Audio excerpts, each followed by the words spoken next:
Hi and welcome back to Fake Your YouTube channel.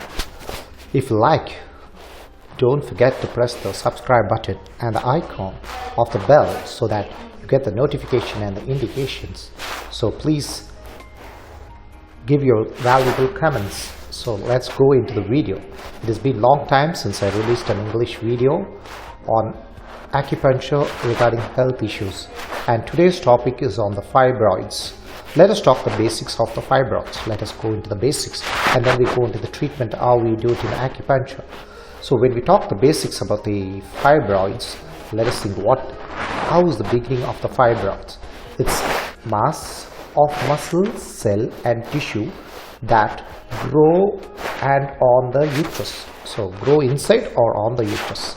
So this is what it's going to be. It is going to be a mass of muscle cells and tissues that grow in or on the uterus. It's going to grow inside or outside of the uterus. So these growths can be small as 1 millimeter and large as 8 inches. This is how the size of the fibroids are going to be. It's going to be like small, like 1 millimeter, or the largest part will be like 8 inches.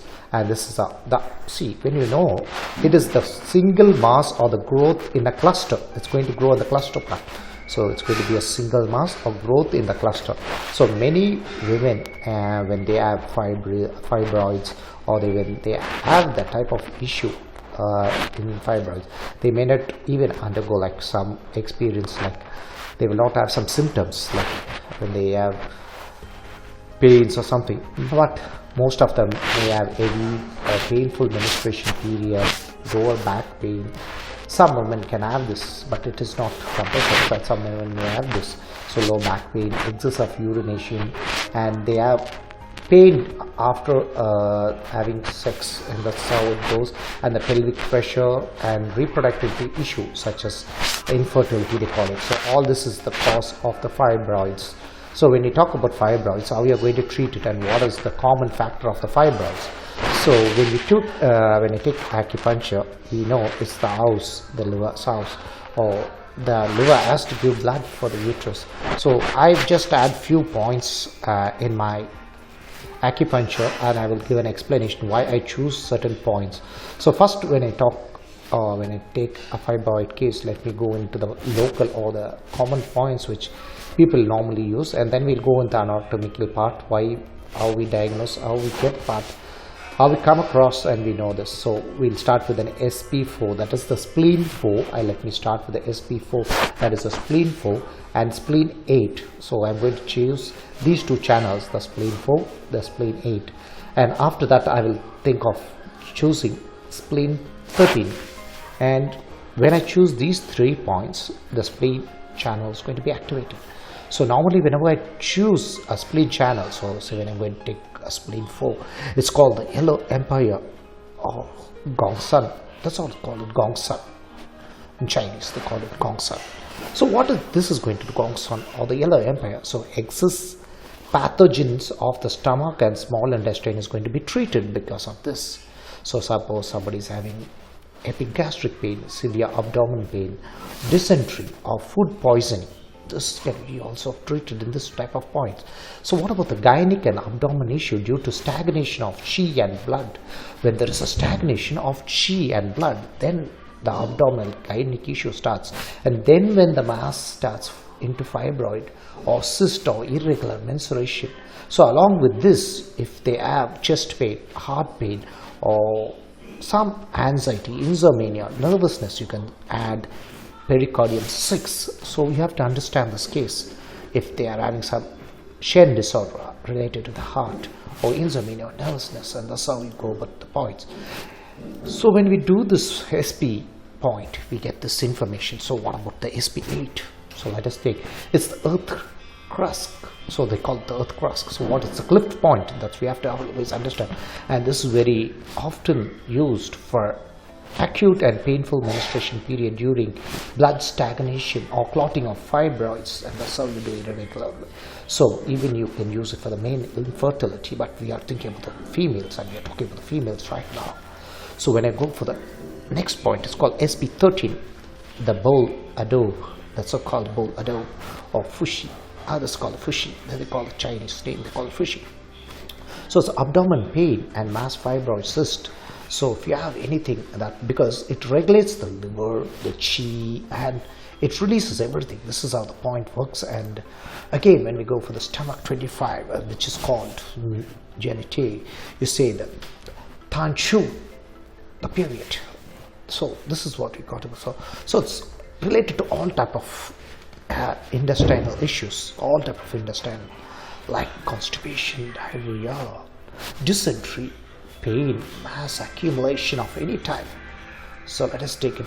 It always connects the upper and lower burner. So that's how this point is going to be effective in this type of treatment when you go for the basics. And next, when I go for the stomach 28, which is called the waterway, the shoot down. Okay, so the excess cold or the damp issues of the lower warmer, the retention of urine, the inflammatory, gynec issues, excess of nature, the fibroids is excess of nature, infertility, the cold, the uterus, so that's how it goes about. So when you take all these points, so when we go again, I'm going to take the CV, that is conceptional vessel, which is called the central pole. I'm going to take the central pole. So it's totally generally used for excessness. So that would be any urinary disorder, urine disorder, excess heat, stagnation, dampness. So let it main point for the damp heat for the genital areas, the genital issues, sensation, heat, rashes, etc. And yin excess accumulation, which is below the umbilical. That's why we use this point.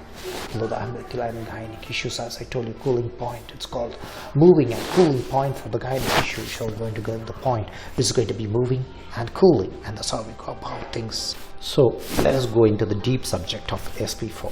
So it's called the grandfather-grandson point. Again, when you say that's grandfather-grandson, so you're having an interrelationship, or the relationship. So it's a Leo connecting point, and it's a confluent point of the Chong vessel. So you have to always remember you're going to choose a point which is a Leo connecting point or confluent point of the Chong vessel. So what it's going to do? It's going to regulate. It is going to tonify the stomach. That's how this point is going to regulate and tonify the stomach. So what it is going to do? So automatically when it regulates or tonifies the stomach, the spleen gets harmonized. It gets harmonized because it's already there, and the middle burner and the lower burner starts getting function because of this harmonization. Because the stomach is regulated, get tonification, then you look into the spleen, it gets harmonized, the middle burner and the lower burner is also getting function there. So what happens? The regulation of chi resolves dampness. Whenever there is dampness, that gets resolved. So regulating the Chong vessel or the menstruation is very good for this type of treatment. So SP4 acts on the Chong vessel, the menstruation, clears heat, damp, and damp heat also. So what happens? This is called, it contains the blood, calms the spirit, and clears the brain. That's how it is. The point which works, it opens the Chong vessel. It starts to open the Chong vessel, and the upper digestive tract also is being activated. So it is very good. It is very effective point when you take the SP4. So when you're going to apply the SP4 or the spleen 4, it's called, be very careful of that area. When you punch, when you're doing an acupuncture, use a perpendicular needle of 0.5 to 0.8 inches, I don't call chun, I call inches, so that is very clearly told. So moksha definitely is applicable. You can apply on that particular area. So what the regional anatomy says, it's the medial transal artery and the dorsal venous network of the foot is interconnected to that part. So when you say the medial transal artery and the dorsal venous network of the foot is connected to that part, so what is going to happen there? So whenever you're going to insert that part, you have to be very careful. As I told you, it's a superficial cranial nerve is there, so you have to be very careful of the branches, because this is how you're being to be very careful on that part. So whenever you talk about this particular part, so you have to know the saphenous nerve is also there. The saphenous nerve is connected to that place. So when you talk about saphenous nerve, you have to go like anatomically understanding what will happen with the saphenous nerve and the superficial, as told you, the cranial nerve. So these two are the interactions of this particular acupuncture point when you do SP4. And we teach a lot of acupuncture with in-depth knowledge or with in-depth understanding, so that students gain a lot of knowledge. And I teach the TCM in acupuncture science with 300 hours of 1-year course called Faith Academic TCM Academics in Coimbatore. I'm located in Coimbatore, and I'm an older and I'm affiliated with IMC, that is International Medical Council also. So being this, so I like to expose what was known to me, bring to the knowledge, so that people understand, learn and get educated in a proper manner. I think so all these points would be helping you. You want a more brief on each and every point, what it works with, what type of anatomy it is interconnected, and how it works on the fibroids. Please contact me. Don't forget 9087039707, and you can send me a picture of the tongue so I can diagnose and let you know. Do call me for any help, any assessment, or related to any education related studies. You want to get educated in a proper manner in India with the proper trainers, with the proper theory. We are here already. C.K. Rajakrishna of Tamil Nadu Sports University is one of our guest lecturer, and Tai Chi Rangarao is one of our Tai Chi master. We have a lot of professions who are already teaching or been taking lectures in other parts. C.K. Rajakrishna has already been taking many lectures in Colombo and other countries apart from India. So we have the best lecturers. Even I teach. I do teach a lot. Please come, join, enjoy. Please do not forget to subscribe. Please pass this message and video and spread it out to the world.